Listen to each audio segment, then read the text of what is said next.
Hello બાળમિત્રો, કેમ છો? ચાલો આજે સ્વ અધ્યયન પોથીમાં ગણિત વિભાગ એકમ 1 રાષ્ટ્રીય ફળ કેરી વિશે જોઈએ. એ એકમ સમજતા પહેલા આ મુદ્દા આપણે સમજવા જરૂરી છે.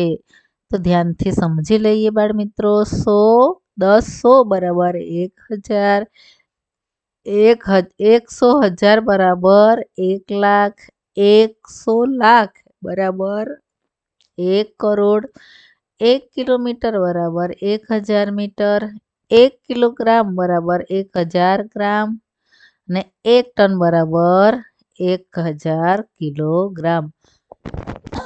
આ એક મુદ્દાને આપણે ધ્યાનમાં રાખીને હવે આગળ જોઈશું. પ્રશ્ન 1, સાચો વિકલ્પ પસંદ કરો. 60-50માં લીટી દોરેલ અંકની સ્થાન કિંમત જણાવો. તો અહીંયા છે હજારના ખાનામાં 6 છે એટલે એની સ્થાન કિંમત 6000 આવશે. એક બસ 1 કલાકમાં 50 કિમી અંતર કાપે તો 150 કિલોમીટર અંતર કાપવા અંદાજે કેટલો સમય લાગશે? 50 કિલોમીટરમાં 1 કલાક, 200 કિલોમીટરમાં 2 કલાક અને 3 કલાકમાં 150 કિલોમીટર અંતર કાપશે એટલે કે આવશે ડી. આ રીતે તમારે સમજવાના અને એમના જવાબો ગણતરી કરીને દર્શાવવાના છે. ચલો આગળ જોઈએ હવે બાળમિત્રો. આપેલ વિધાન સાચા છે કે ખોટા જણાવો. તો 12 નંગ એટલે 1 ડઝન. તો ખરો 12 નંગમાં બરાબર 1 ડઝન કહેવાય. 7925માં 2 ની સ્થાન કિંમત 200 થાય. તો 2 દશકના સ્થાનમાં છે એટલે એની કિંમત 20 થશે. પણ અહીં 200 આપી છે એટલે આ ખોટું આવશે.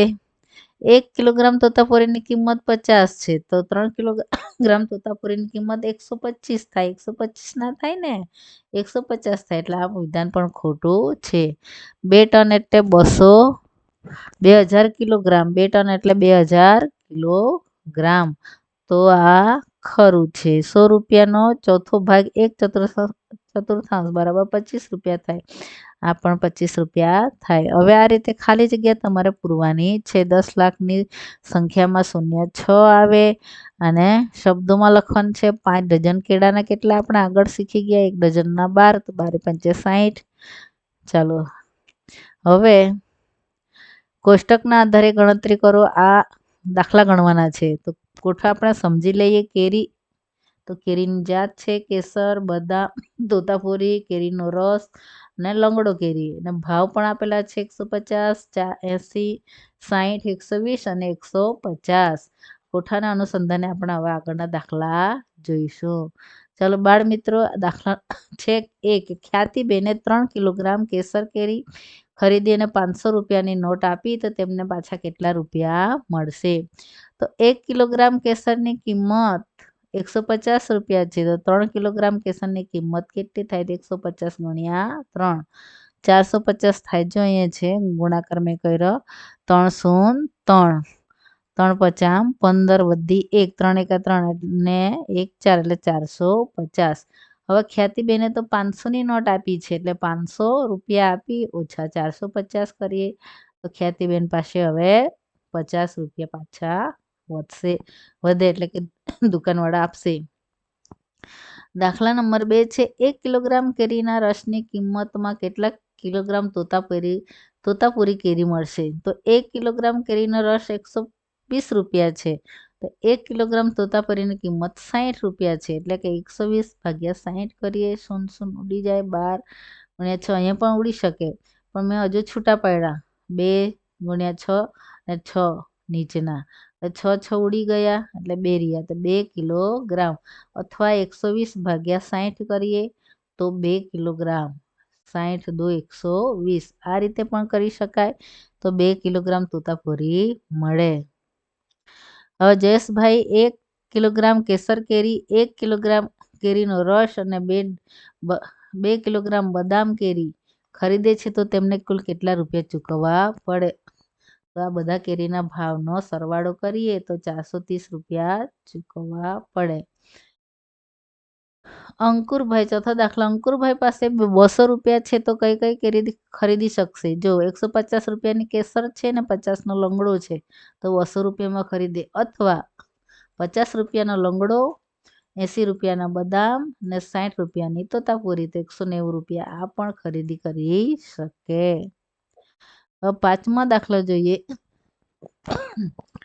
ટીનાબેન પાસે 100 રૂપિયા છે. 3/4 ભાગમાંથી કેસર કેરી ખરીદે છે અને 1/4 ભાગમાંથી લંગડો કેરી ખરીદે છે, તો કેટલા કિલોગ્રામ કેસર કેરી ખરીદી, કેટલા કિલોગ્રામ લંગડો ખરીદ્યો? તો કેસર કેરી એટલે કે 100 રૂપિયાની છે, 3/4 લખીએ એટલે 25 ચોકસો 2 ગુણ્યા 2 નથી 25 છે, 25 તારી 75, 25 તારી 75 રૂપિયા થાય.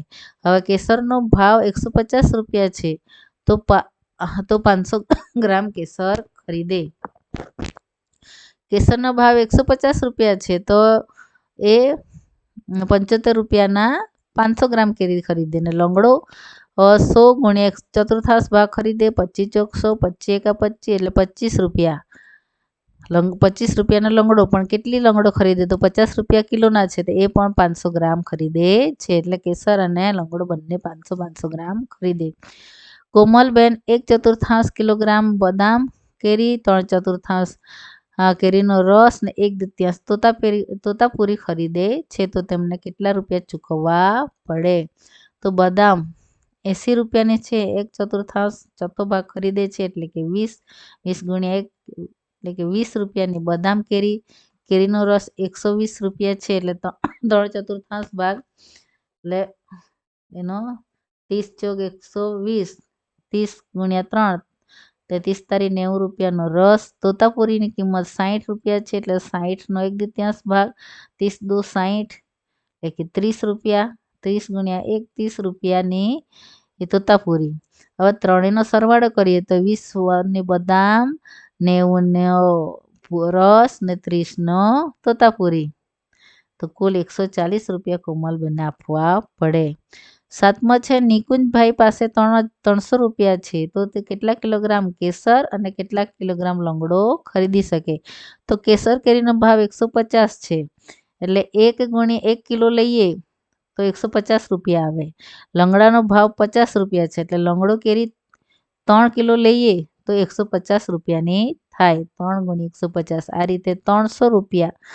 150 150 300 થઈ ગયા ને એટલે 300 રૂપિયાની નિકુંજભાઈ 1 કિલો કેસર કેરી ને 3 કિલોગ્રામ લંગડો કેરી ખરીદે. હવે નીચેના ફકરાનું વાંચન કરી દાખલા ગણો. મોહનભાઈ એક દિવસ શાક માર્કેટ જાય છે જ્યાં રોહનભાઈ 60 રૂપિયા કિલોગ્રામના ભાવે ટામેટા અને 30 રૂપિયાના કિલોગ્રામના ભાવે ડુંગળી વેચે છે. સોનભાઈ 40 રૂપિયા કિલોગ્રામના ભાવે બટાકા અને 25ના ભાવે દૂધી વેચે છે. ચીમનભાઈ 15 રૂપિયા અને 250 ગ્રામના લીંબુ વેચે. હેતલબેન 12 રૂપિયા કિલોગ્રામના ભાવે મેથીની ભાજી વેચે. સીમાબેન 20 રૂપિયાના પ્રતિ નંગના ભાવે તરબૂચ વેચે છે. તો હવે આપણે એના દાખલા જોઈએ. મોહનભાઈ 2 કિલોગ્રામ ડુંગળી, 1 કિલોગ્રામ ટામેટા અને 1 કિલોગ્રામ દૂધી ખરીદે છે તો તેમને કુલ કેટલા રૂપિયા ચૂકવવા પડે? 2 કિલોગ્રામ ડુંગળી એટલે 2 ગુણ્યા 30 60 રૂપિયા, 1 કિલોગ્રામ ટામેટા 1 ગુણ્યા 60 એટલે 60 રૂપિયા, 1 કિલોગ્રામ દૂધી 1 ગુણ્યા 25 એટલે 25 રૂપિયા, કુલ 125. સરવાળો કરીએ આપણે તો 5 ને 12 13 14 145 રૂપિયા, 145 રૂપિયા ચૂકવવા પડે. હવે મોહનભાઈ પાસે 200 રૂપિયા છે. ટામેટા, ડુંગળી અને બટાટા કેટલા ખરીદી શકે? તો ટામેટા 60 રૂપિયા, ડુંગળી 30 રૂપિયા અને બટાકા 40 રૂપિયાના છે. તો ટામેટા 1 કિલોગ્રામ લઈ તો 60 રૂપિયા થાય, ડુંગળી 2 કિલોગ્રામ લઈ તો પણ 60 રૂપિયા થાય અને બટાકા 2 કિલોગ્રામ લઈ તો 80 રૂપિયા થાય. કુલ થઈ ગયા 200 રૂપિયા. તો જવાબમાં શું લખીએ? તો ટામેટા 1 કિલોગ્રામ, ડુંગળી 2 કિલોગ્રામ અને બટાકા 2 કિલોગ્રામ. સીમાબેન પાસે 250 નંગ તરબૂચ હોય તો બધા તરબૂચની કુલ કિંમત કેટલી થાય? તો એક તરબૂચની કિંમત 20 રૂપિયા છે તો 250 નંગ તરબૂચ ખરીદે એટલે કે 250 ગુણ્યા 20 બરાબર 5000 રૂપિયાના. જો 0 5 દુ 10 શૂનમાં 1 2 દુ 4 ને 1 5 5000. હવે 0 મૂકીને સરવાળા કરીએ તો પણ 5000 એટલે આ રીતે 5000 રૂપિયાના સીમાબેન તરબૂચ ખરીદે. ચોથો, બેને એક દિવસ દરમિયાન 300 રૂપિયાની ભાજીનો વેપાર કર્યો તો કેટલા કિલોગ્રામ ભાજી ખરીદે? તો મેથીની ભાજીનો ભાવ 12 રૂપિયા છે એટલે કે 300 ભાગ્યા 12 કરીએ તો 25. આ રીતે 12 દુ 24 ને 10 દશક લીધી, 10માંથી 4 જાય તો 6, 2માંથી 2 જાય 0, ઉપરથી ઉતાર્યા 0 ને 12 પંચે 60 એટલે કે 25 કિલો 25 કિલોગ્રામ ભાજી વેચે. પાંચમો દાખલો છે, મોહનભાઈ 200 રૂપિયા આપીને 2 કિલોગ્રામ ને 500 ગ્રામ બટાકા 500 ગ્રામ લીંબુ ખરીદે છે તો તેની પાસે કેટલા રૂપિયા બાકી રહે? બટાકાનો ભાવ છે 40 રૂપિયા એટલે કે 2.5 કિલોગ્રામના 100 રૂપિયા થાય. 2.5 ગુણ્યા 40 કરીએ તો. અને લીંબુનો ભાવ 15 રૂપિયા 250 ગ્રામના છે એટલે કે 500 ગ્રામ ખરીદે એટલે કે 15 રૂપિયાના 250 ગ્રામ ને બીજા 250 ગ્રામના 250 ગ્રામ થાય એટલે કે 15 ગુણ્યા 2 બરાબર 30 રૂપિયાના લીંબુ, 100 રૂપિયાના બટાકા ને 30 રૂપિયાના લીંબુ એટલે 130 થાય. એમની પાસે 200 રૂપિયા છે. વ્યવહારો દાખલા છે, ધ્યાનથી સમજજો. 200 રૂપિયા છે, હવે 130 રૂપિયાને એમણે ખરીદી કરી તો કેટલા બાકી રહે? 70 રૂપિયા બાકી રહે. તેજલબેન પાસે 100 રૂપિયા છે, તેમાંથી તેઓ 3/4 કિલોગ્રામ ટામેટા, 1/2 બટાકા અને 2 કિલોગ્રામ ભાજી ખરીદે છે તો તેમને કેટલા રૂપિયા ચૂકવવા પડે? તેમની પાસે કેટલા રૂપિયા બાકી રહે? તો ટામેટા છે 60 ગુણ્યા 3/4 60 રૂપિયાના છે એટલે 15 ચોક 60, 15 ગુણ્યા 3 45 રૂપિયા થાય. 15 તારી 45. બટાકા 40 રૂપિયા છે એટલે 40 1/2 બટાકા ખરીદે છે એટલે 20 દુ 40 એટલે 20 ગુણ્યા 1 બરાબર 20 રૂપિયાના બટાકાના. ભાજી 12 ગુણ્યા 2 2 કિલોગ્રામ ભાજી છે, એ અડધી નથી એટલે 2 ગુણ્યા 2 12 ગુણ્યા 2 બરાબર 12 દુ 24. તો આ 45 વત્તા 20 વત્તા 24 કરીએ તો થાય 89 રૂપિયા. હવે 100 રૂપિયા હતા એમાંથી 89 રૂપિયા ખરીદે તો કેટલા તેજલબેન પાસે બાકી રહેશે? 11 રૂપિયા. પ્રશ્ન 6, આપેલી માહિતીની ગણતરી કોષ્ટકના આધારે કરવાની છે. 1 કિલોગ્રામ કેરીની કિંમત 45 રૂપિયા, 1 કિલોગ્રામ રસની કિંમત 120 રૂપિયા. હવે ગણીએ. 1 કિલોગ્રામ કેરીમાંથી નીકળતા રસનું વજન 1/4 જેટલું થાય તો 1 કિલો. દાખલા 1 કિલોગ્રામ રસ કાઢવા માટે કેટલા કિલોગ્રામ કેરી જોઈએ? 1 કિલોગ્રામ એટલે કે 1000 ગ્રામ એટલે 1000 ગ્રામ 1/4 કેરીમાંથી નીકળે એટલે કે આપણે 25 ચોક 100 ને આ એક 25 ચોક 100 ને આ 100 ઉપર ચડાવી દઈએ તો 250. તો 250 ગ્રામ રસ નીકળે 1 કિલોગ્રામ કેરીમાંથી. 1 કિલોગ્રામ કેરીમાંથી 250 ગ્રામ રસ નીકળે. હવે 250 ગ્રામ રસ માટે જોઈતી 1 કેરી તો 1000 ગ્રામ રસ માટે કેટલી જોઈએ? તો 1000 ભાગ્યા 250 કરીએ 0 0 25 ચોક 100 એટલે કે 4 કિલોગ્રામ જોઈએ. અહીંયા મેં હજુ 0 આ રીતે પણ તમે જવાબ મેળવી શકો. જવાબ 1 કિલોગ્રામ રસ માટે 4 કિલોગ્રામ કેરી જોઈએ. હવે 1 કિલોગ્રામ રસ વેચતા નફો થાય તો 1 કિલોગ્રામ રસ કાઢવા માટે 4 કિલોગ્રામ કેરી જોઈએ. 1 કિલોગ્રામ કેરીનો ભાવ 25 રૂપિયા છે. 4 કિલોગ્રામ કેરીની કિંમત કેટલી થાય? તો 25 ચોક 100 રૂપિયા થાય. હવે નફો તો વેચાણ કિંમત ઓછા મૂળ કિંમત થાય 120 રૂપિયા. વેચાણ કિંમત રસનો છે અને બનાવવા માટે 100 રૂપિયા ખર્ચો થયો એટલે 120 ઓછા 100 બરાબર 20 રૂપિયા નફો થાય.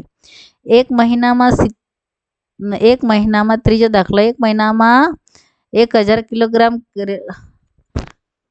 કેરીનો રસ કાઢવામાં આવે તો કેટલા કિલોગ્રામ રસ નીકળે?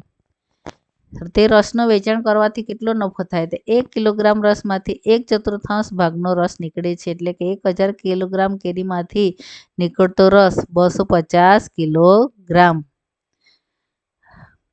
1000 કિલોગ્રામ કેરીની કિંમત 1000 ગુણ્યા 25. 25 રૂપિયા કિલો છે એટલે કે 25,000 રૂપિયાની ખરીદી થાય. હવે 250 કિલોગ્રામ રસની કિંમત 250 ગુણ્યા 120 એટલે કે 3000 રૂપિયા થાય. આમ 250 ગુણ્યા 120 ગુણાકાર કરીએ ત્યારે હવે નફો બરાબર વેચાણ કિંમત ઓછા મૂળ કિંમત 3000 રૂપિયા 30,000 થાય. સોરી, 25,000. 25,000 રૂપિયા કેરીની કિંમત થઈ. હવે કેરીનો રસ 250 ગુણ્યા 120 કરીએ એટલે 30,000 રૂપિયા થાય.